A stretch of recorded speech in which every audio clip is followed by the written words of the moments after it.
Welcome to our U.S. briefing show. Today, we're bringing you some serious health updates on President Joe Biden, who has started radiation therapy and hormone treatment for an aggressive prostate cancer that's spread to his bones. Despite his age, Biden remains confident in his fight, having previously undergone skin cancer surgeries. His medical team hasn't specified how long his treatment will last, but he's showing resilience. Meanwhile, in Ukraine, things are heating up as Russia launches a massive drone and missile attack on Kyiv, targeting energy infrastructure and causing power outages. With winter approaching, Ukraine is calling on allies for urgent support, including more air defense systems and sanctions. Diplomatic talks continue, but peace remains elusive amid escalating military actions and fears of a nuclear arms race, with Putin warning of responses if nuclear tests happen elsewhere. On the political front, former President Donald Trump is stirring controversy by exploiting the murder of right-wing influencer Charlie Kirk. Using conspiracy theories and inflammatory rhetoric, Trump and his allies are attacking critics, threatening democracy, and undermining civil liberties. Experts warn that these tactics resemble authoritarian playbooks, risking increased polarization and political violence.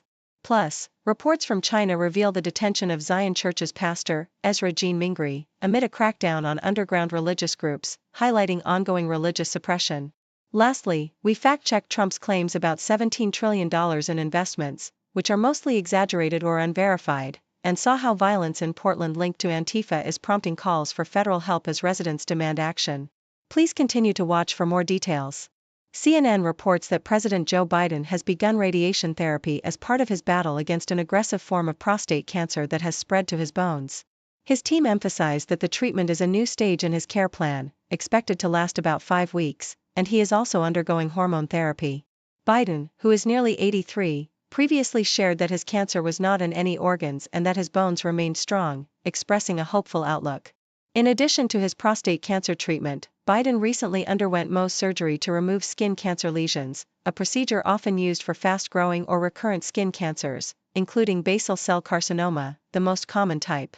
His medical team has been vigilant, with Biden continuing dermatological surveillance after the successful removal of cancerous tissue from his chest earlier this year.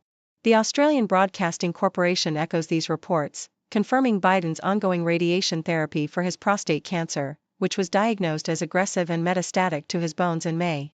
His treatment plan includes hormone therapy, and the radiation treatment is expected to span 5 weeks, marking a significant phase in his ongoing health management. The report highlights Biden's resilience, noting his previous Mohs surgery to excise skin cancer cells from his skin, which was successfully performed in September. Despite the serious diagnosis, Biden remains optimistic, with his medical team confident that his hormone-sensitive cancer is likely to respond well to the current treatment regimen. Deutsche Welle reports that Ukraine is under a relentless barrage of Russian drone and missile strikes, with Kyiv experiencing a massive attack targeting critical energy infrastructure. The assault has resulted in widespread power outages and water supply disruptions, leaving thousands without essential services amid the approaching winter.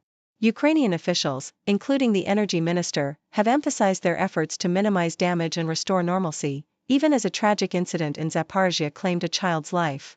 Meanwhile, Ukrainian military forces have intensified their strikes within Russia, targeting fuel depots and military facilities, reflecting a growing escalation in the ongoing conflict. President Zelensky has called on international allies to bolster support with air defense systems and sanctions, condemning Russia's tactics as a deliberate effort to destabilize Ukraine's energy sector and sow panic. According to Yahoo US, the aftermath of Charlie Kirk's murder has been exploited by Donald Trump and his allies to deepen political polarization and undermine democratic norms. Trump and MAGA sympathizers have launched broad accusations against liberal figures and organizations, including billionaire George Soros, framing them as part of a domestic terrorist network and justifying aggressive investigations and rhetoric that threaten civil liberties. Trump's inflammatory language and proposed military interventions in democratic cities reflect a disturbing trend toward authoritarianism, with legal scholars warning that these actions erode the rule of law and democratic principles. The narrative surrounding Kirk's killing has served as a pretext for escalating attacks on political opponents, civil society groups, and the media, raising concerns about the normalization of conspiracy theories, political violence, and the suppression of dissent in the United States. The Associated Press reports on the detention of Pastor Ezra Mingri of Zion Church in Beihai, China, highlighting the ongoing crackdown on underground Christian churches under President Xi Jinping's regime. Zion Church, one of China's largest unregistered congregations, has experienced intensified suppression, especially after its membership surged during the pandemic through online prayer sessions.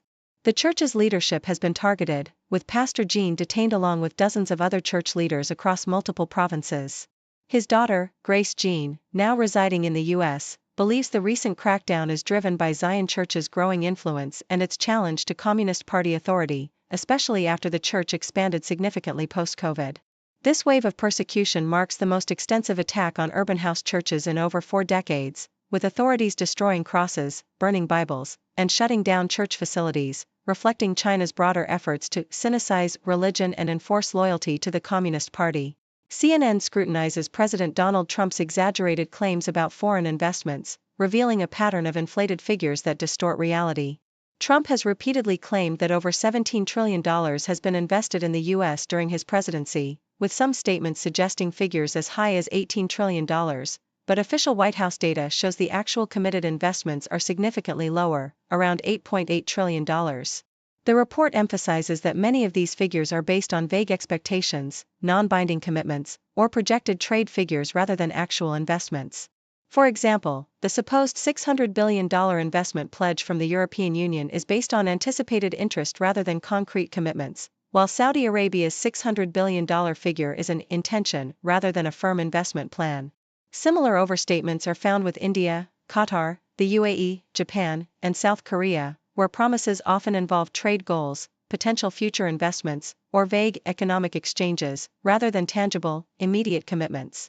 The article underscores that many of these figures are inflated or misrepresented, serving political narratives rather than reflecting actual economic activity.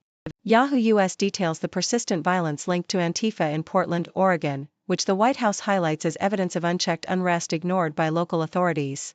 Since June, Antifa militants have engaged in violent attacks on federal facilities, notably besieging the ICE field office with explosives, flags, and even a guillotine, creating what residents describe as a war zone.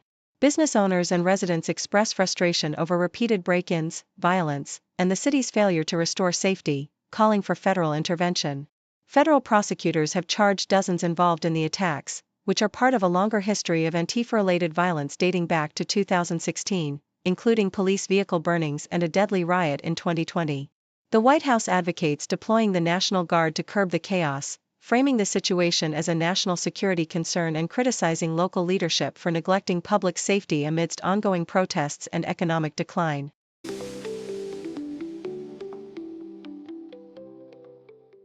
Thank you for tuning in. The content above showcases the latest briefing reports and analytical synopses, thoughtfully curated by the 6Do team. These insights stem from a wide array of reputable media outlets, think tanks, government sources, and specialized experts worldwide.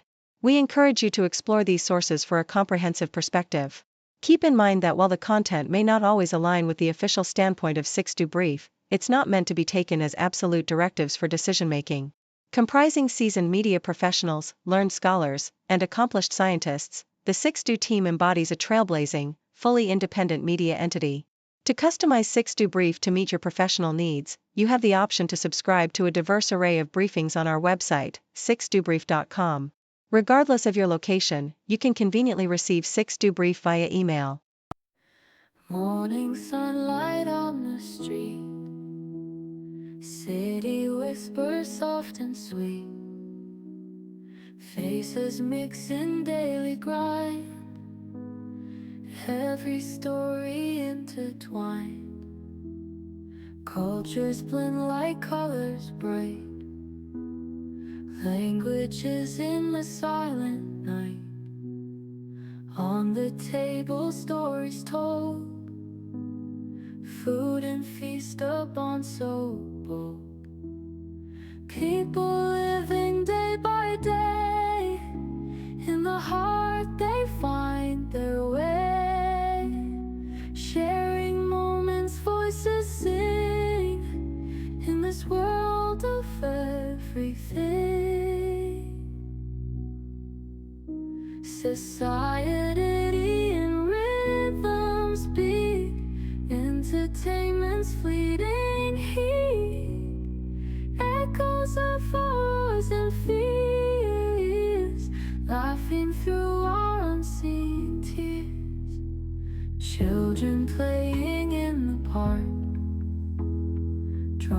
dreams till after dark.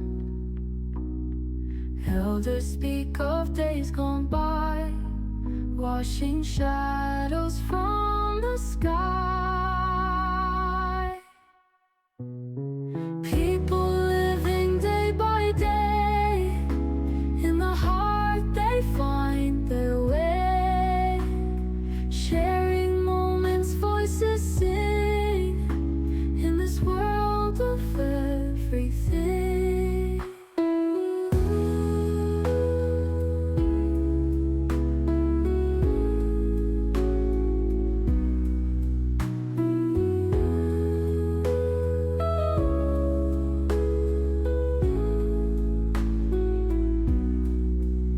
Society